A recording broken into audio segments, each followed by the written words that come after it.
지금부터는 운영체제 구조에 대해서 설명해 드리겠습니다. 뭐 그렇게 어렵지 않습니다.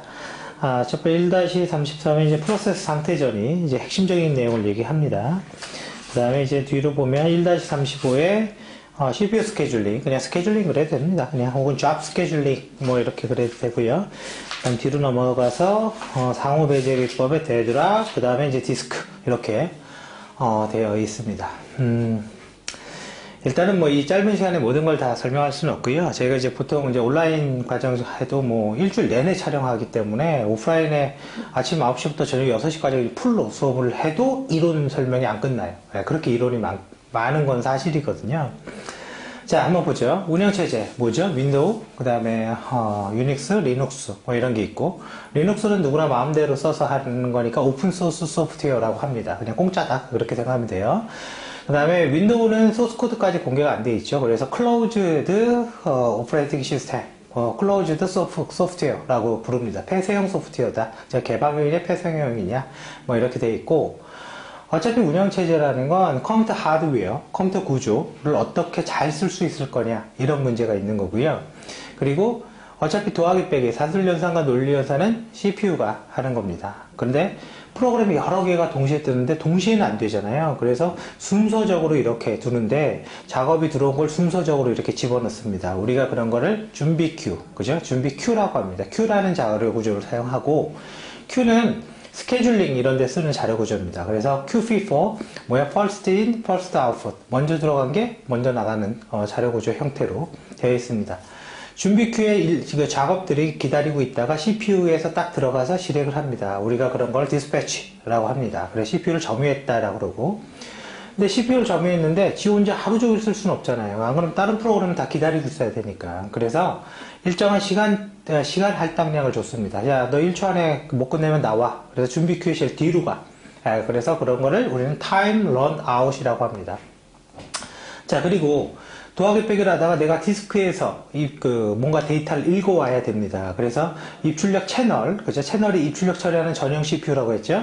채널에다가, 나 이 자료 좀 읽어줘, 디스크에다가. 그래서 준비 큐에 있다가 어떤 대기 상태, 웨이트 상태로 가는데, 우리는 그걸 블럭, 혹은 블러킹 됐다라고 부릅니다. 자, 마지막으로 입출력을 다 했어요. 해서 이제 다시 CPU에 들어가면 돼요. 그럼 다시 준비 큐에 다시 뒤로 갑니다. 우리는 그걸 깨어났다, 웨이크업이라고 합니다. 그래서 우리가 이러한 일련의 과정을 CPU 상태 전이라고 부릅니다. 그래서 디스패치, 타임 런아웃, 그 다음 블럭, 웨이크업, 이런 상태로 프로세스가 움직이는 거고, 프로세스는 말은 아시죠? 프로그램이 실행되면 프로세스인 거고, 프로세스는 한 개의 메모리 영역을 가지고 있는데, 그거는 프로세스 컨트롤 블럭, 프로세서가 쓰는 메모리 공간.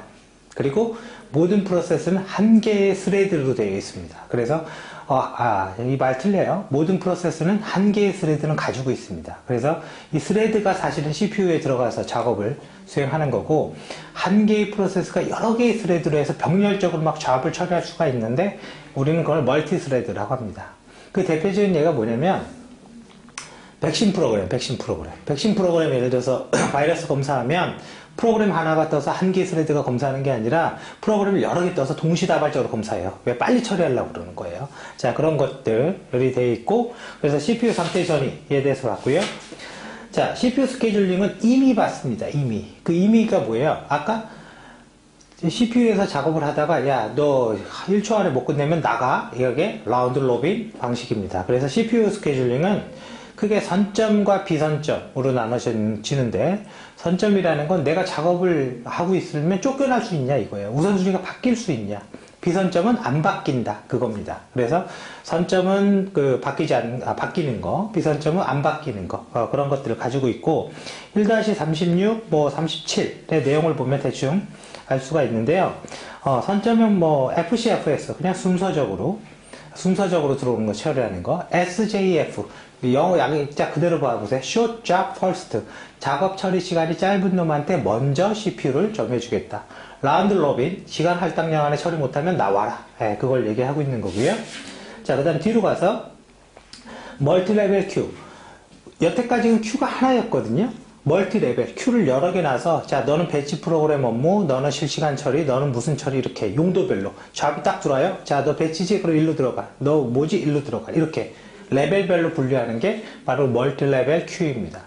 멀티레벨 피드백 큐. 큐가 똑같이 여러 개 있습니다. 여러 개 있는데, 자, 무조건 첫 번째 큐로 들어갔어요. 여기 들어갔습니다. 그래서 순서적으로 해서 뚝 들어가요. 근데 1초 안에 처리를 못했어. 그럼 나와. 그럼 두 번째 큐로 밑으로 내려가. 그 다음에 또 순서적으로 처리를 해요. 또 나와. 이렇게 들어가. 그래서 피드백 된다. 그런 얘기죠. 멀티레벨 피드백 큐.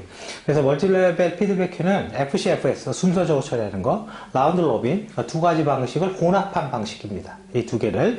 그래서 그렇게 되어 있고, 여기에서는 멀티레벨 피드백 큐는 기출문제로 나왔습니다. 그래서 이건 알아두셔야 되고, CPU 스케줄링 기법, CPU 상태 전이, 이건 분명히 알아두셔야 됩니다.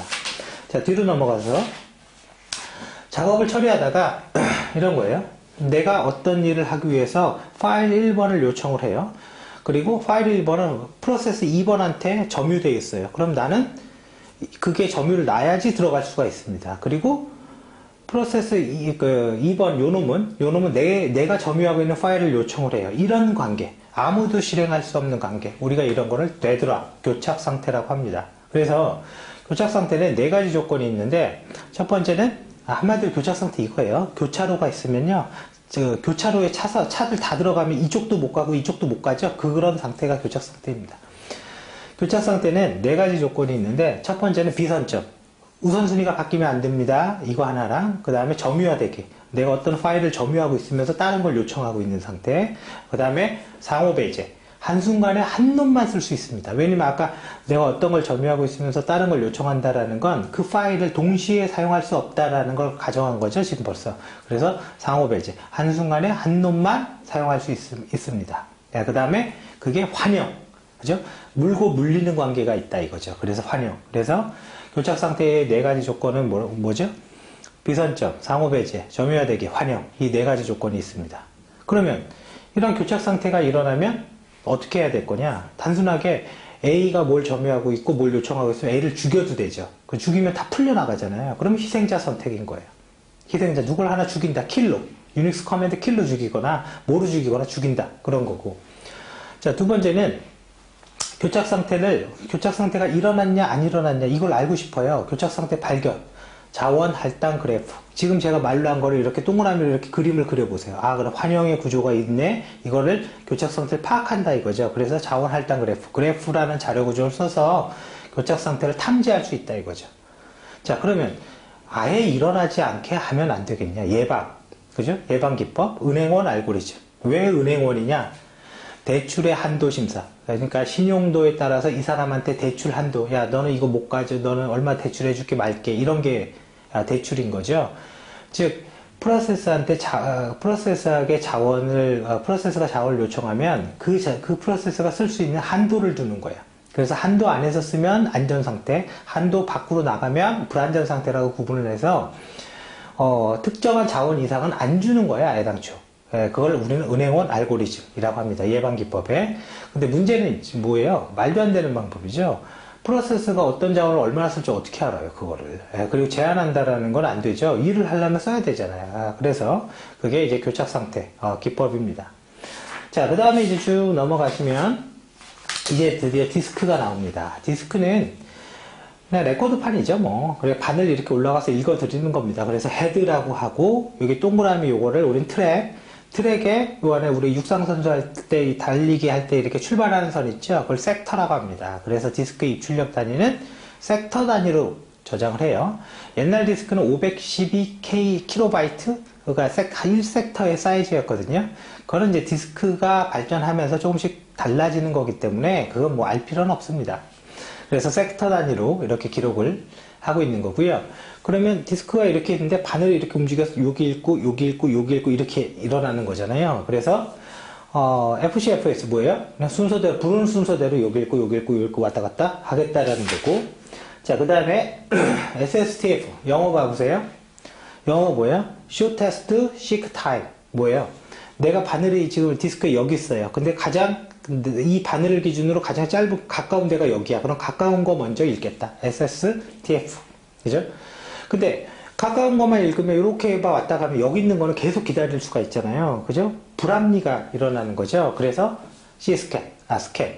스캔은 그냥 엘리베이터 알고리즘. 근데 중요한 건 여기에 엘리베이터 알고리즘은 우리가 쓰고 있는 지금의 엘리베이터가 아닙니다. 1층에서 5층까지 있으면 1층에서 5층까지 끝까지 올라가고 5층 찍은 다음에 끝까지 내려오는 거예요. 네, 누가 부르든 안 부르든. 네, 그게 바로 엘리베이터 알고리즘. 바늘이 이렇게 갔다, 이렇게 갔다, 이렇게 갔다. 진행 방향에 있는 작업을 먼저 처리한다. 그런 얘기고. 그 다음에 나온 게 뭐예요? 시스켓. 헤더의 방향을 이렇게 하는 게 아니라 안쪽에, 바깥쪽에서 안쪽으로만 가요. 바깥쪽에서 안쪽으로만. 예, 가다가 끝나면 다시 돌아오고. 예, 그런 거를 이야기하는 거고요. 자, 그래서 이런 것들이 이제는, 디스크 스케줄링 기법이고, 그 다음에 뭐 파일 시스템은 뭐 별거 없습니다. 그냥 우리 유닉스나 윈도우나 똑같습니다.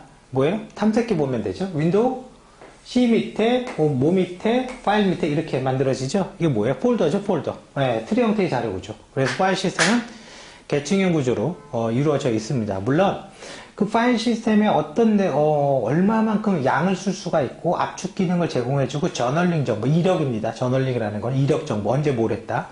이런 정보를 저장해주냐의 그 특징들은 조금씩 다르지만 기본적인 파일 시스템은 트리 형태의 계층형 구조로 되어 있어서 각 파일 안에, 그러니까 디렉토리 안에 어떤 여러 개의 파일들을 저장할 수 있는 구조로 되어 있고요. 여기에서 이제 옛날에 도스에서 쓰는 게 FAT, 그죠? 지금 우리가 윈도우 쓸 때 많이 쓰는 게 NTFS, 유닉스는 유닉스 파일 시스템, UFS, 리눅스는 Extend 파일 시스템, EXT. 물론 각각의 특징 정도는 여러분들이 이걸 보고 얼마까지 있고 파일명의 길이는 어떻고 이런 건 여러분들이 제 교재를 보고 체크를 하시면 될 것 같습니다. 자, 마지막에 이제 윈도우 보안 운영체제에서 디스크가 이렇게 있는데 디스크가 한 개가 아닌 거예요. 어떤 A라는 값을 쓰는데 1번 디스크에 A 쓰고 2번 디스크에 A를 동시에 써요. 그러면 이거 깨져도 이거로 복구할 수 있죠. 그러면 그게 레이드라고 하는 거죠. 그 중에 하나 레이드 1번 미러, 거울이다 이거죠. 똑같이 복제보. 하나 깨져도 끄떡없다. 레이드 0 스프라이핑. A를 써요. 1번에 A 쓰고 2번에 B 쓰고 3번에 C 쓰고 4번에 D 쓰고. 하나 깨지면 복구 못하죠. 예, 그게 스플라이핑 기법입니다. 그래서 레이드 0번이 있는 거고,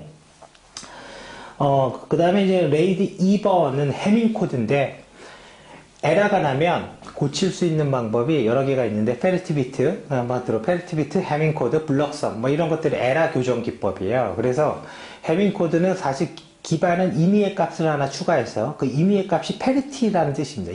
페리티라는 게 임의의 값입니다. 추가해서 하나가 깨져도 복구한다. 그 레이드 2번, 해밍 코드. 그 다음에 레이드 3번, 그 다음에, 마찬가지죠. 레이드 별도의 페리티비트 디스크를 따로 두겠다 이거죠. 그 다음에 레이드 3번 있고, 그 다음에 레이드 4번, 입출력을 블럭 단위로. 그죠? 그 다음 레이드 5번, 레이드 6번. 그죠? 페리티를 분산해서 저장할 거냐, 복수의 페리티를 중복해서 저장할 거냐에 따라서 분류가 되고 있습니다. 자, 그래서 운영체제는 뭐 간략하게 보긴 했지만 대략적인 내용은 이런 내용들을 가지고 있고요. 나머지는 뭐 교재를 보십시오. 교재를 한번 여러분들이 읽어볼 거는 여러분들이 읽어보십시오. 네, 그렇게 하시면 될 것 같습니다.